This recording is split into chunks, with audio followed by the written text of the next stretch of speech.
And today, LG just announced its latest flagship for fall 2018 with the new LG V40 ThinQ. And in this video, we're going to get a quick first impressions on the device and see how it stacks up against the new iPhone XS Max.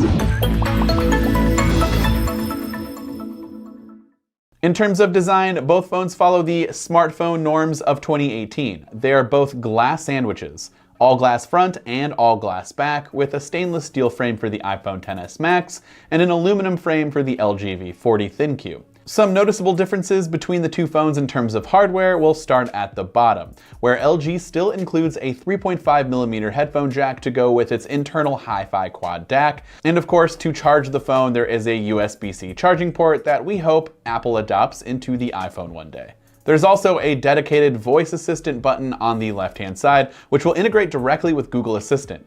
Now, unlike some other manufacturers, like Samsung for instance, who made their own personal assistant called Bixby, instead of using something like Amazon's Alexa, or in this case, the Google Assistant, LG went the easy and, in my case, the most preferred route and partnered with Google and integrated its Google Assistant. Also, on the front of the phone, there are two cameras available. There's an 8-megapixel sensor and a 5-megapixel wide-angle sensor, both which will help combine to create a new face unlock feature for the LG V40 that's pretty fast and accurate.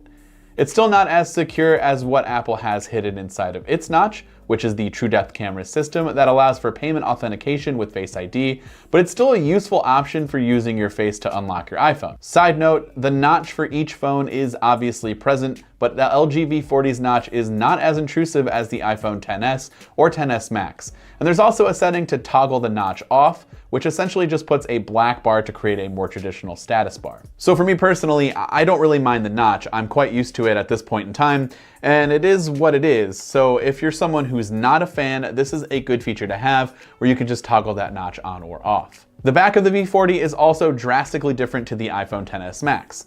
The XS Max has a dual camera system positioned in this vertical setup all the way to the left, while the V40 has 3 cameras positioned across the top horizontally. These cameras include two 12-megapixel cameras, a standard and telephoto lens, and a 16-megapixel wide-angle sensor too. All 3 of these cameras can allow for some pretty awesome camera features that I look forward to checking out more in depth. Unfortunately, we've only had this device for roughly less than 24 hours, so we weren't able to test a whole lot out when it comes to the cameras, but if you let us know in the comment section down below, we can maybe do a deeper dive in a future video compared to the iPhone XS Max cameras to the LG V40. The 3 new camera features that are included on the V40 are triple shot, which allows you to tap the shutter button to create 3 photos of different angles at once, and then a video will then be created with the 3 photos together. There's also Cine Shot, which is the V40's way of creating a cinemagraph and allowing you to create a photo with only part of the scene in motion. Cine Shot will then add the part in motion to a static image. There's also a new slow motion option too, which can slow down all or parts of the video when recording.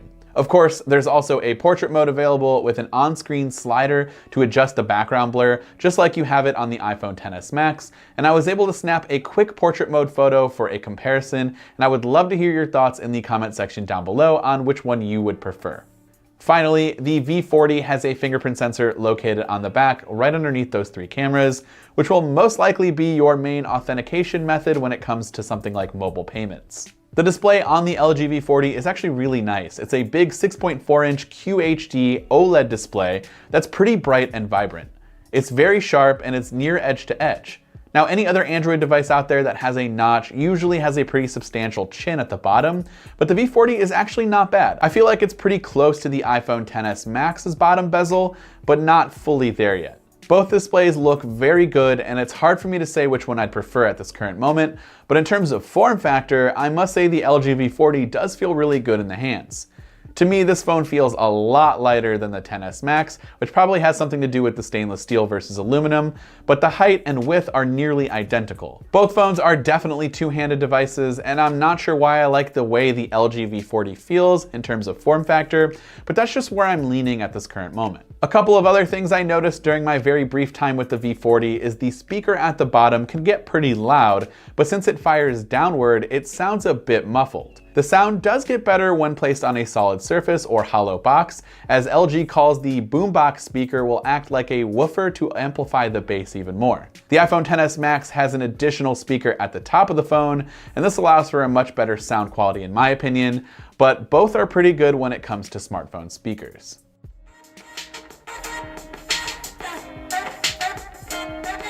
I swear to God I wasn't born to fight.